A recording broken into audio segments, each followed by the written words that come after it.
ছোটোবেলায় আম্মু আমাকে হচ্ছে যে আরএফএল দোকান থেকে এই বক্সটা কিনে দিয়েছিল। এটা এখন অনেক পুরান হয়ে গেছে এবং এটা রঙও নষ্ট হয়ে গেছে। তো আমি ভাবছি এটাকে সুন্দর করে রং করে আমার চুড়ির বক্স বানাবো।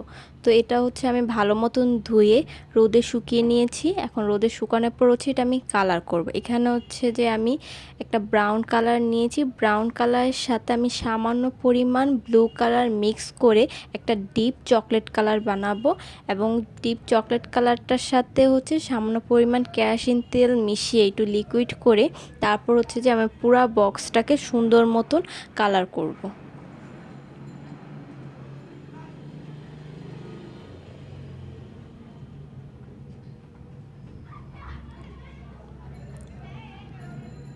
কালারটা হচ্ছে প্রথমে একবার অ্যাপ্লাই করার পর আমি রোদে শুকিয়ে তারপর আবার সেকেন্ড টাইম সেম কালারটাই আমি অ্যাপ্লাই করেছি। এটা হচ্ছে পরপর দুইবার হচ্ছে কালারটা করতে হবে।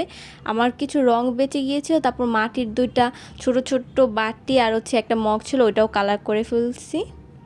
এই ব্লু কালারটা আর ওই ব্রাউন কালারটা একসাথে মিক্স করে হচ্ছে আমি কালারটা বানিয়েছি।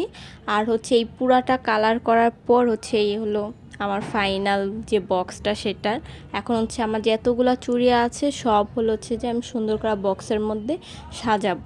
এখানে হচ্ছে যে প্রত্যেক হাতে মানে এক মুঠে হচ্ছে 12টা চুড়ি থাকে। তো 12টা চুড়ি আমি গুনে গুনে নিয়ে এটাকে হচ্ছে যে আমি সুতাটাকে ডাবল পেঁচ দিয়ে মোটা করে আমি এটাকে গিট্টু দিয়ে একসাথে করে রেখে দিই। তাহলে যখন চুড়ি পরতে যাই তখন আর হচ্ছে আওলা চাওলা হয়ে যায় না, সুন্দর করে সেট হয়ে থাকে।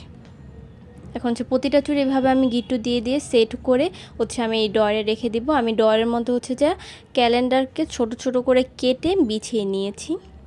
এখন আমি সুন্দর করে চুড়িগুলি রেখে পুরাটা আমি সাজিয়ে নেব। এই তো আমার হচ্ছে পুরা চুড়ি সাজিয়ে নেওয়ার পর প্রতিটা ডয়ারে চুড়িগুলা